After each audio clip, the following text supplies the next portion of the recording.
আমি মনে করি যে পরিস্থিতি একদমই স্থিতিশীল আছে। শুধুমাত্র যে অন্তর্বর্তী সরকার বলেছে ফেব্রুয়ারিতে ইলেকশন হবে তা না, সকল রাজনৈতিক দলও ফেব্রুয়ারিতে ইলেকশনের পক্ষেই তাদের কার্যক্রমও শুরু করেছে। ফেব্রুয়ারিতে ইলেকশন হবে, এইখানে আর কোনো প্রশ্নবোধক চিহ্ন তোলার আর কোনো সুযোগ বা অবকাশ আছে বলে আমরা মনে করছি না।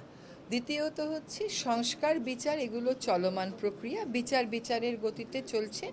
বিচার কিভাবে চলছে এটা প্রত্যেকে আপনারা প্রত্যক্ষ করতে পারছেন, এবং বিচারের ক্ষেত্রে আমাদের যে কমিটমেন্ট সেটা আমরা দেখিয়েছি যে যখন আমরা দেখেছি একটা ট্রাইব্যুনালের উপর চাপ বেশি হয়ে যায়, আমরা আরেকটা ট্রাইব্যুনাল বাড়িয়েছি। কাজে বিচারের গতিতে চলছে, আমরা আমাদের মতো ওটাকে প্রাধান্য দিচ্ছি এবং প্রাধান্য দিয়ে সে মোতাবেক কাজ এগিয়ে যাচ্ছে। বিচার আমরা অবশ্যই চাই, এবং আমরা অবশ্যই চাই যে সুবিচার নিশ্চিত হোক। সেজন্য যে পদ্ধতি অনুসরণ করতে হবে সেই পদ্ধতি অনুসরণ করা হচ্ছে। ঐক্যমত হয়নি এই কথাটা তো ঠিক না, ঐক্যমত তো হয়েছে, অনেক বড় বড় বিষয়ে ঐক্যমত হয়েছে। এখন যে সমস্ত বিষয়ে সংস্কার কেন্দ্রিক ঐক্যমত হয়েছে সেই সমস্ত ঐক্যমতের বাস্তবায়নটা কেমন করে হবে সেখানেও আলোচনা হয়েছে। সেখানেও মোটামুটি বিভিন্ন অপশন নিয়ে আলোচনা হয়েছে। দুই একটা অপশনের দিকে রাজনৈতিক দলগুলো বেশি সমর্থন দিচ্ছেন।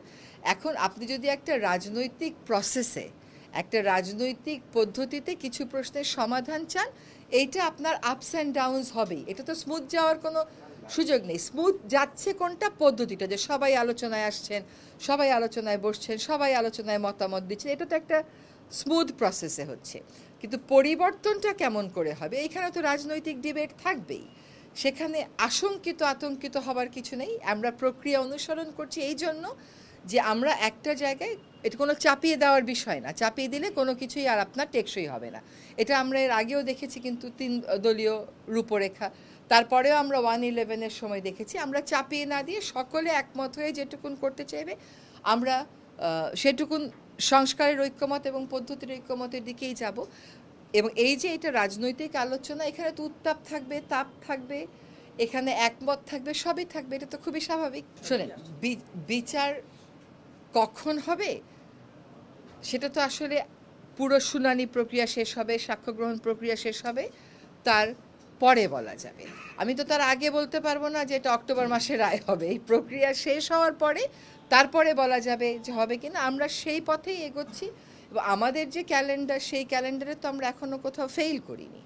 ফলে যে মামলাগুলো আছে বিচারাধীন, সেগুলোর বিচার প্রক্রিয়া শেষ হলেই হবে, এবং 1.5 বছরে বিচারের রায় হয়, এটা তো অসম্ভব কিছু না। এর আগে তো আমরা দেখেছি যে 1.5 বছরে বিচারের রায় হয়, তো আমরাও আশা করব যে রায় হয়তো হবে। সরকার প্রথম থেকে বলেছে যে সরকার একটা স্বচ্ছ নির্বাচন চায়। জনগণ যেই নির্বাচনে অংশগ্রহণ করবে সেই নির্বাচনটা চায়, এবং জনগণের অংশগ্রহণের পথে যাতে কোনো অন্তরায় না হয় সেজন্য সরকার নির্বাচন কমিশনকে যতভাবে সহায়তা দেওয়া যায় ততভাবে সহায়তা দেবে। কোনো রাজনৈতিক দলের অংশগ্রহণ করা না করার বিষয়টা আইনি হতে পারে, অংশগ্রহণ করা না করার বিষয়টা তাদের পলিটিক্যাল ওয়েটেজ অনুযায়ী ডিসাইডেড হবে।